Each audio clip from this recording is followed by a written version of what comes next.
Vijana Pambana Party ya Maendeleo Rukwa ni shirika lililoanza mwaka 2011 ambapo lilisajiliwa kwa mlengo wa kuangalia namna gani inaweza ikawakwamua vijana katika masuala mazima ya kiuchumi, masuala mazima ya kijamii, na vile vile kuangalia namna gani ambavyo inaweza ikawasababisha vijana wakashiriki ipasavyo katika maendeleo ya shughuli za kitaifa. Shirika vile vile limejikita kuangalia masuala ya watoto hususan katika mwaka 0 mpaka miaka 8. Lakini sehemu nyingine ya tatu ambayo shirika letu linaangalia ni sehemu masuala mazima ya ukatili wa kijinsia.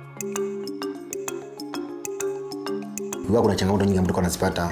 Kwanza hususan katika program ilikuwa ni kazi sana kuweza kuandika proposal au kuweza ku-raise fund ambazo zinakuwa zinasaidia sisi kuweza kuendesha shirika. Lakini pia tulikuwa na changamoto nyingine ambayo ilikuwa ni namna gani kama sisi tunaweza tukafanya pia tukatekeleza mradi unaohusiana na masuala ya sera, kufanya policy review, policy advocacy, mradi ile kutekeleza kufanya uchechemuzi katika ngazi ya halmashauri ya kimkoa. Kupitia mradi wa DDA umeongeza uwezo wangu, lakini pia na kuashika kwa namna gani kama mimi kuweza kushiriki vizuri katika kusimamia mradi hususan katika masuala ya programming. Hususan ukiangalia katika hatua ya mwanzo unapata mradi tulikuwa kutekeleza mradi tulikuwa tunatumia local context, kwa tulikuwa tunatumia baadhi ya tools au dodoso mbalimbali ambazo zinakuwa zinasaidia sisi kuweza kutuguide au kuweza kutusimamia kwa namna tuweze tufikia jamii. Walikuwa wanatufundisha kwa namna gani kama shirika au tukipata mradi tuweze kutekeleza programu hiyo.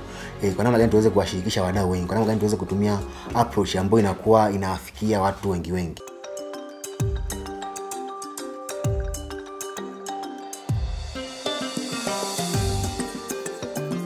Katika mradi wa DDA ni miongoni mwa mashirika sisi tumenufaika katika mafunzo mbalimbali ambayo alikuwa anajikita katika masuala ya kujengea uwezo na masuala system katika uendeshaji wa shirika letu. Kwa mafunzo mbalimbali nimeyapata ikiwa ni masuala ya usimamizi wa miradi ambayo inahusiana masuala ya program management, lakini pia na financial management katika masuala ya usimamizi wa miradi. Wakaanza tena kutufundisha namna gani tunaweza tukaandaa strategic plans ambayo inaweza ikawa inatekelezeka. Vile vile wakatupatia trainings nyingine ambayo ilikuwa ni kutengeneza communication strategy.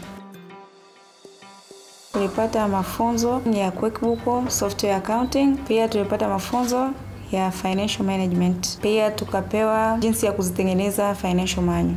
Baada ya mafunzo ya DDA tukawa na uwezo wa kuandika proposal, kutafuta dona wengine. Tumeweza kupata miradi 4 na kuna miradi mingine ambayo imekuja as a partnerships. Tuomba partnership baada ya kuangalia tunafanya kazi nzuri. Mfano kama waweza kutukapacity tukaweza kutekeleza mradi wa 4%. Kwa hiyo tuliweza kuadvocatea tusiana zile pesa za 4% katika halmashauri zilikuwa hazigawanywa katika balance iliyopo. Kwa hiyo kama sheria inavyosema inabidi tugawanye zile pesa katika 442, yani 4% ya vijana, 4% ya wanawake na 2% ya watu wenye ulemavu.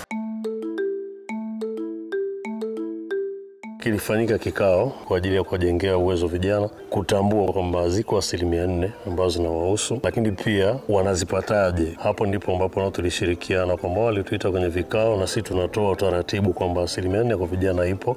Kwa hiyo asilimia kubwa ya vijana waliokuwa wanatoka kwenye vikao, wengi wao pia walifanikiwa kuunda vikundi kwa ajili ya kupata hiyo mikopo ambayo ilikuwa inatolewa na halmashauri. Kabla tujapata mkopo tulikuwa tunauelewa wote, ila tulijua kwamba kuna mikopo inatolewa wapi halmashauri. Sasa wapi tunaanzia tupate mikopo? Kwa hiyo walivyokuja vipamaru walituelekeza tuanzie wapi, mwisho wa siku tukafanikisha hilo zero kupata mkopo. Sasa baada ya kupata ile mikopo tena tumeweza kupata vitu ambavyo vya kwetu na maisha yanaendelea. Kabla ya kuwajua vipamaru tulikuwa tunashona, lakini sasa sababu tulikuwa tumeibiwa vyeleani vyote tukawa tumeacha, tunasubiri tupate hela ndio tununue vingine. Walitupa vyeleani na pia wakatupa na kama kisemina jinsi ya kufanya kazi. Kwa hiyo wakatuelekeza jinsi ya kufanya nguo ziwe nzuri ili tuweze kupata wateja, na kweli tumepata wateja. Kwa hiyo wale wateja wanatuletea pesa, tunafanya mahitaji mengine ya kifamilia kama madaftari ya watoto shuleni na vitu vingine vya muhimu vya kijamii. Walituambia tuwe tunawafundisha watu. Kwa hiyo sisi tulijikita sana kwenye kufundisha wenzetu wengine wasichana.